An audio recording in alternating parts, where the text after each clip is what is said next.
Well, hello everybody, and welcome to this edition of the IMV Imaging Journal Club.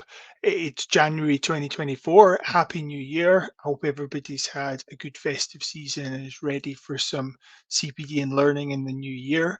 My name's Sam. I'm one of the vets here at IMV. It's nice to meet you. If you're joining us for the first time, welcome.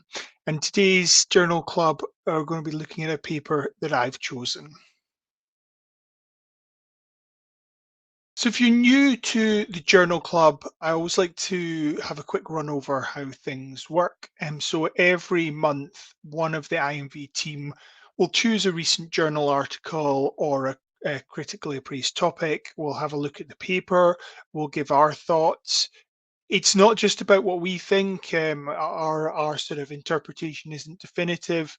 If you have any comments or queries, questions, if there's something you want to see, if there's something that you think you have a different opinion on, I'd love to hear it. So if you want to get in touch, you can. It's at clinical@imv-imaging.com as well.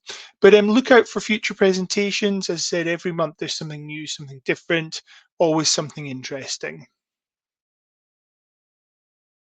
So my choice from this month is a paper from the journal Veterinary Radiology and Ultrasound, a kind of common source for diagnostic imaging information. And it's looking at the sonographic features of uncomplicated postoperative abdomen in dogs treated for pyometra by ovariohysterectomy as well. So this is a very recent paper. Believe it's open access, so I encourage anybody who's interested to check it out and take a look at the results in a little bit more depth as well. So a little bit about pyometra in dogs. So a common condition, I'd imagine most people have encountered it, have seen pyometra at one time or the other as well. And as you know, it's very commonly treated by ovariohysterectomy from the at the time when in patients. So common complications: peritonitis, urinary tract infections, wound infections, and even death after surgery have been reported as well. So there's lots of things that may happen around the surgery and lots of reasons why we might want to use ultrasound to look at those complications as well too. I certainly know it's a situation I've been in post biometric surgeries or even post space sometimes when I've been looking at wound complications using ultrasound and examining the abdomen as well too. And one of the difficulties, and certainly difficulty I've had, is knowing what to expect when you do that examination. I mean, what are the post-operative changes? What is pathology as well? And I think this is a great question and a great question that the authors have taken to look at too. So it's that overlap between that normal post-operative changes and pathology. So a reactive fat and becoming more hyperechoic, a gas air within the abdomen as well, effusions, the reactions from ligatures as well, and then more serious things like peritonitis and abscessation of the cervix as well too. So this study aimed to describe the post-operative sonographic features of the cervix, mesovarium, ligatures, medial iliac lymph nodes, and surrounding abdominal tissues at three different time points following ovariohysterectomy. And they hypothesized the hypotheses, sorry, were that the cervical stump and the mesovarium area and the medial iliac lymph nodes would differ in size and characteristics amongst the three time points as well. So this was a prospective study, an observational study. So it included dogs with signs of pyometra, the common signs we'd expect: vaginal discharge, polyuria, polydipsia, inappetence, vomiting, lethargy, or ones that had had purulent material confirmed post the incision into the uterus after the surgery. And they excluded those that treated by immunosuppressive drugs or had signs of essentially complications of the surgery, so peritonitis, leakage, and those that were sort of pyrexic at post-operative checks, any intra-abdominal bleeding or vaginal discharge continuing, anything wound infections or sort of UTIs. So trying to exclude anything that would potentially cause pathology to appear within the abdomen from there, to really focusing on the ones, the sort of the kind of normal changes that we're seeing. So how did they do it? Well, with ultrasound, they did three examinations. So they did one the day after the ovariohysterectomy surgery, another 4 to 6 days later, a very common time point for complications and post-operatively. So again, if we're thinking about things like enterotomies, we're getting those issues at sort of 3 to 4 days later. And then again, it's sort of suture removal as well. And they did this with a sort of cart-based system, and they used a linear transducer, which is quite interesting. We commonly do abdominal ultrasound exams with microconvex transducers for the main part. I suspect in these cases they were using the linear transducer because of the higher frequency setting. They wanted as good image quality as they could as well. Um, Interestingly, the patients were done in dorsal recumbency. In the UK, we commonly use lateral recumbency, but dorsal is a very common position for examinations in other parts of the world, in Europe and North America too. And they based the examination upon the sort of an AFAST examination. So we'll come on to have a look at that in a little bit more detail as well. But they essentially use a kind of adapted form of that too. And as part of that, they also examined the dorsal region of the abdomen. Sorry, I should say dorsal. I mean, really the highest, the most gravity independent part of the abdomen, looking for pneumoperitoneum. So if we're ever thinking about gas, gas is going to rise. Okay, so it's going to rise away from the examination table. And they captured videos of the cervical area in two planes, in a sort of sagittal and transverse plane. They got a video in a sagittal plane of the mesovarium area. So again, if we're looking for those ovaries, it's close to the caudal pole of the respective kidneys, sometimes in quite close contact or up to a few centimeters away. So they're scanning around that region for the ovarian area, or the mesovarian area in this case. And then they also got images of sort of the longitudinal cross section of the medial iliac lymph nodes as well. And they took dimensional measurements of these structures to see how the dimensions changed.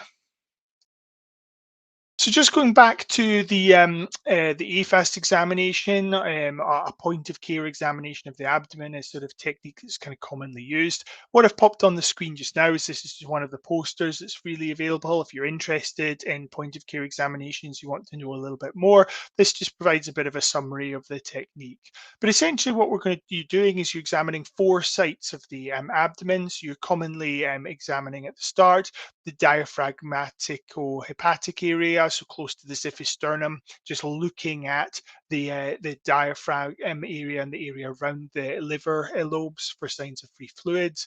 You'll then also examine the cystocolic area, so the region around the sort of bladder, the colon, and the caudal abdomen.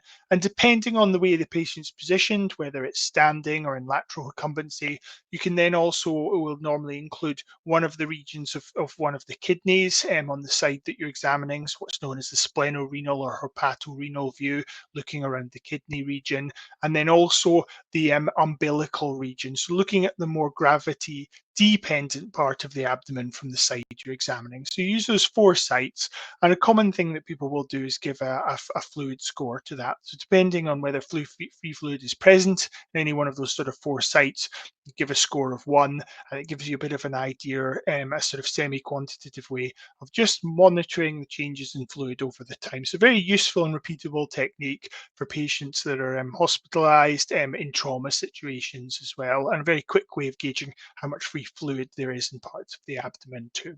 So as I said, if you do want this poster, you can check it out on our website, www.imv-imaging.com as well. If you search for sort of APOCUS, you should find the poster and then be able to download it as well. Back to the study, so just kind of looking at the method as well. So when they were doing their dimensional measurements of the structures we've talked about, they were choosing image frames which essentially chose the largest cross-sectional area. So they're getting the structure looking as big as possible on the ultrasound screen as well. At the cervical stump, as I said, they measured the sort of length in a longitudinal plane. So from the region of the ligature to the sort of cranial edge of the hyperechoic tissue, i.e. the sort of the kind of reactive change tissue of the cervix. And they also measured the height at sort of two locations, cranial to and caudal to the ligature that was placed in the cervical region. And they measured the width and height in a transverse plane and the transverse area as well. The mesovarium region, they're getting the maximal length parallel to the longitudinal axis. So they're measuring again the sort of reaction that occurred in that tissue, so the edges of the hyperechoic tissue, and they measured the height in a plane orthogonal to that first measurement. And with the medial iliac lymph nodes, they measured the height and length. The little image that's on the screen at the moment is actually of a medial iliac lymph node on there. So we can see at about the level of the 2 centimeter depth mark on the right, you can see a kind of hypo to anechoic structure just running across the screen from left to right. That's just part of the aorta on the left-hand side, and then the branch of the external iliac artery. And then just above it, to the right of the ultrasound image, you can just see a roughly sort of oval hypoechoic structure at approximately around kind of 1.5 centimeters depth. And that's the kind of a medial iliac lymph node in cross section. So we've got that sort of homogeneous, smooth sort of appearance of this kind of slightly kind of oval structure as well too. So it's a good kind of landmark for looking at the regions of the medial iliac lymph nodes if you are looking at them, following the aorta from around the mid-abdomen and then following it back towards where we see those branches of the external iliac arteries as well, which can appear quite prominent or can appear like a sort of almost like a kind of narrowing, a stepping in the vascular structures, and then looking to either side of that by fanning the transducer dorsally or ventrally. In the study, the dogs also had a clinical exam. There's blood sampling at each time point. They had owner questionnaires at admissions, day 4 to 6 and day 10 to 15. And they also got the surgeons to perform questionnaires, just looking at the kind of technique and how the operation went. So on to the results, there's 22 dogs included in the study. There was, well, of those, sort of one was sedated during one exam. Otherwise, they were all scanned without sedation. So again, it's part of that utility of that kind of point of care exam. They're kind of quick, repeatable, they're safe. It's a good way of doing it. And in this study, certainly, they seem to have been able to do it without too much complication as well. They were able to see the region of the cervical stump in all dogs at all time points. So that was a sort of appeared as a hypoechoic central region with hyperechoic margins as well. And when they did dimensional measurements, they found that the dimensions of the cervical stump were larger at day 4 to 6 than day 1 or day 10 to 15. Similarly, the mesovarium was detected in all dogs at all time points. So again, this appears as a hyperechoic heterogeneous area with age shadowing and central acoustic shadowing. So again, this shadowing possibly coming from the ligatures in those areas. And the size did not seem to vary at time points. And we've got some pictures from the study just on these regions as well. In the medial iliac lymph nodes, the right was detected in the 22 dogs at the sort of initial time points, but 19 dogs at the sort of latter time point. Again, the left was detected in 21 dogs at the initial time points, and then 18 at the latter ones as well. So it seems as if we've probably just guessing around that. And sort of thinking about that, just wonder whether there probably is some generalized reaction that makes the lymph nodes more prominent at those sort of initial time points post the surgery. But then following that, maybe as that reaction reduces, it becomes harder to see. And bear in mind, they were using a kind of quite a reasonable kind of cart-based machine and higher frequency transducers. So if you are scanning the region of the medial iliac lymph nodes in practice, and you may not see them particularly well if they're normal as well too. And they got some measurements for the mean height of the lymph nodes at those times. So about 8 millimeters for the left and 8.1 for the right. And just on the screen, the table on the right is just summarising those sort of fluid scores from the AFAST exams and the sort of presence of pneumoperitoneum as well. So we can see that the free fluid reduced over the time points of the surgery, which was to be expected. And if we look at the abdominal fluid score, the AFS, just lower down the table, we can see that as we look, there was a couple of dogs at the initial time point that had a fluid score of 3 or sort of 2, showing that there's fluid present at multiple regions examined on the AFAST exam. But as we look across the time points, those reduced as well. So the fluid level reduced. And similarly, we can see the same effect with pneumoperitoneum. So we can see that at the start, there's 21 of those dogs actually had gas present, and sort of a slightly lower 18 at day 4 to 6, dropping to 3 at day 10 to 15. So that fits with kind of commonly people sort of say, oh, the gas will persist around the sort of abdomen for around 2 weeks post surgery as well. Something I've heard before. So it seems to sort of fit with what they're saying on this study too. So this is just taken directly from the study, and I would encourage you if you want to look in a bit more detail at the ultrasonographic appearance of these regions. But I think this is really useful in the paper, so please do check it out. These images on the screen are actually the of the cervical area and a number of dogs just in different planes as well from there. So we can see that that reaction that we've marked quite nicely with arrows, seeing that sort of outer hyperechoic area and then the central sort of hypoechoic core and some little areas of sort of shadowing present on occasionally on the images as well. It's quite useful just getting this and looking at it for a sort of anticipation of what we might expect to see. Because of course, if we didn't know that this looked like that, it may be possible to misdiagnose these changes and say there's abscessation present when there's not. We've sometimes got that normal reaction. So I think this is a great illustration of why it's useful for people to check these areas out and find out what the imaging findings are.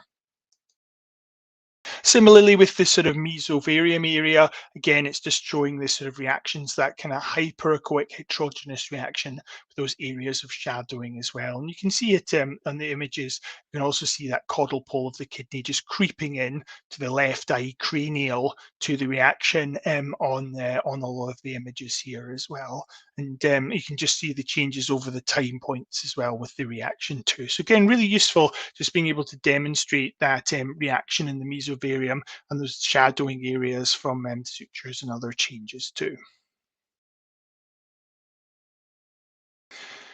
So continuing on with the results, as we said, the cervical stump was significantly larger on day 4 to 6 than other time points.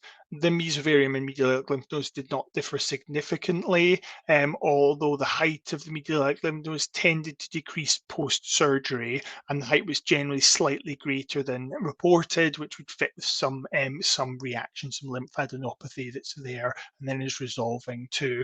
And then we saw that resolution of the sort of fluid in the new peritoneum over a sort of 4 to 15-day period, as I've already summarised as well.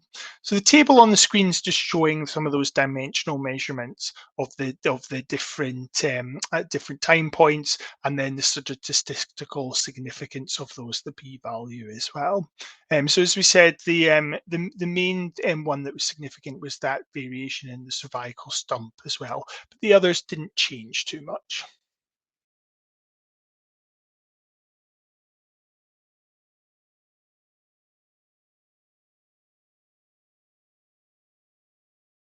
So a couple of limitations of the study, as common for these kinds of studies, they're small. I think this is something we're quite used to as well, that often it's difficult to get larger populations. And similarly, a common issue is just the variability. They had a lot of different dogs, a lot of different ages of dogs, and difference in surgical approaches. In some, cautery was used, in some the cervical stump was cementalized, where in others it wasn't as well. So they would definitely have a bit of effect on some of the changes too. And similarly, they kind of, I think something pertinent to ultrasound is just that it was difficult to define the regions showing post-surgical reaction and reactive fat as well. So it does make you think about the sort of accuracy of the kind of measurements in terms of using them as any time of kind of reference point. But when I was thinking and looking at this, it for me it's more about just being able to know what the appearance of those regions are and to have a bit of a more of an idea of what to expect than necessarily thinking too much about kind of measuring as well from there and from that.